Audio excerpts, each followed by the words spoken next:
Clube do Enem te ensina volumes e áreas dos sólidos geométricos. Eu sou o professor Gustavo Reis. Se derrubar, é pênalti. Deixa pra mim que eu vou te ensinar. Antes de mais nada, a gente vai dividir os sólidos geométricos em duas grandes categorias. Existe a turma dos que não afinam em cima, mais precisamente o cubo, o paralelepípedo, os prismas e o cilindro. E existe também a turma dos que afinam em cima, mais especificamente as pirâmides e os cones. A gente vai trabalhar exclusivamente com sólidos retos, o que significa que as arestas laterais e ou alturas se projetam formando 90 graus em relação ao plano da base. E quando falarmos em prismas e pirâmides, vamos trabalhar exclusivamente com os regulares, que têm como base polígonos regulares. Essa observação é decisiva quando a gente começa a falar das alturas dos sólidos, dos elementos lineares importantes. Um prisma, por exemplo, vai ter todas as arestas laterais de mesmo comprimento, e cada um desses comprimentos representará a altura do prisma. Já no caso das pirâmides, a gente tem que dar destaque para dois elementos importantes. Então te liga ali na visão do raio-x, ó.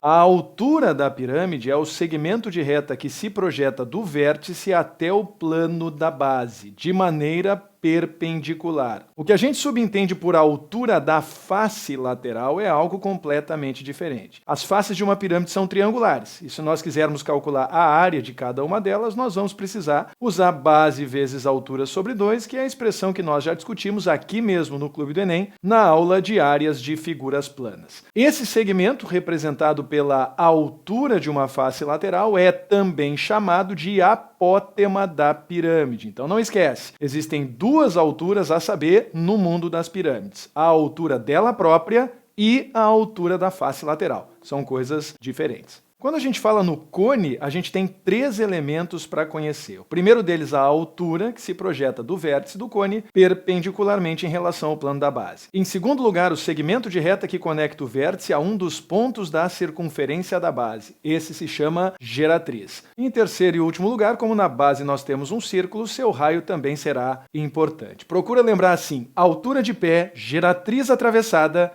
e raio deitado. A partir dessas convenções, a gente pode estabelecer algumas características comuns aos sólidos que pertencem a essas duas categorias. Mais precisamente, todo mundo que não afina em cima terá sua área lateral determinada pelo produto do perímetro da base pela altura. Já se o sólido afinar em cima, o produto é o do perímetro da base pelo apótema da pirâmide, dividido por 2. Como o cone não tem apótema, pega o atravessado mais parecido, pega a geratriz, e usa ela no lugar do apótema na hipótese de você ter que calcular a área lateral de um cone. Se for a área total, lembra que nos sólidos que não afinam em cima, nós temos duas bases, uma norte e uma sul. E, portanto, a área total vai ser a soma da área lateral com 2 vezes a superfície da base. Se o sólido afinar em cima, ele só tem uma base, e, portanto, a área total é a soma da área dessa base com a área lateral. E, finalmente, volume. Para sólidos que não afinam em cima, basta multiplicar a área da base pela altura, e para sólidos que afinam em cima, a gente realiza o mesmo produto,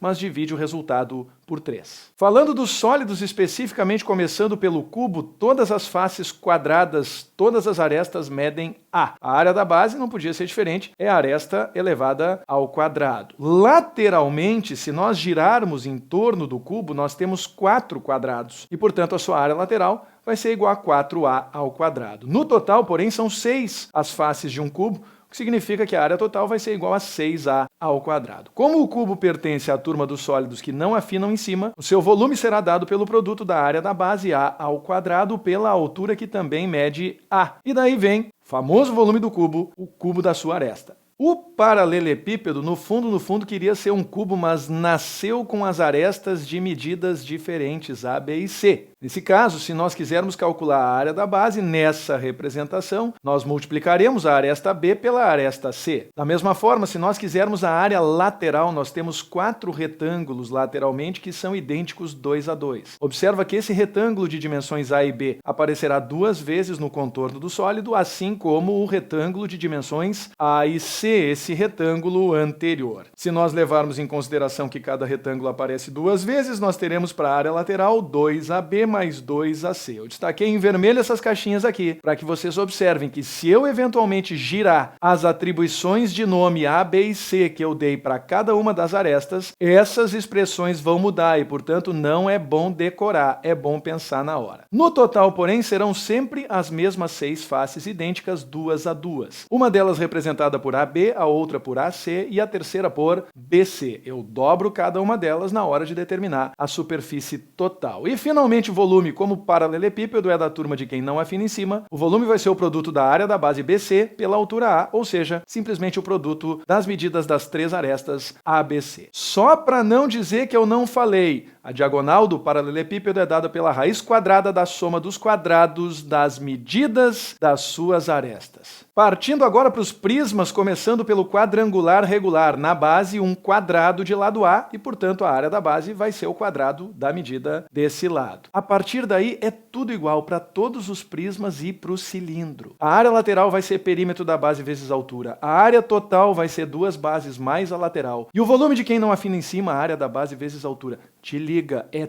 tudo igual sempre. Se o prisma for triangular regular, na base nós temos um triângulo equilátero, cuja área é dada por lado ao quadrado raiz de 3 sobre 4. A partir daí, de novo, área lateral, perímetro da base vezes altura. Área total, 2 bases mais a lateral. E volume, área da base vezes altura. As coisas não vão mudar no prisma hexagonal regular, que tem na base um polígono de 6 lados. Nesse caso, a área vai ser dada por 6 vezes a área de um triângulo equilátero de mesmo lado, lado ao quadrado, raiz de 3 sobre 4. Área lateral, perímetro da base vezes altura. Área total, 2 bases mais a lateral. Volume, área da base vezes altura. Vocês já viram isso antes, né?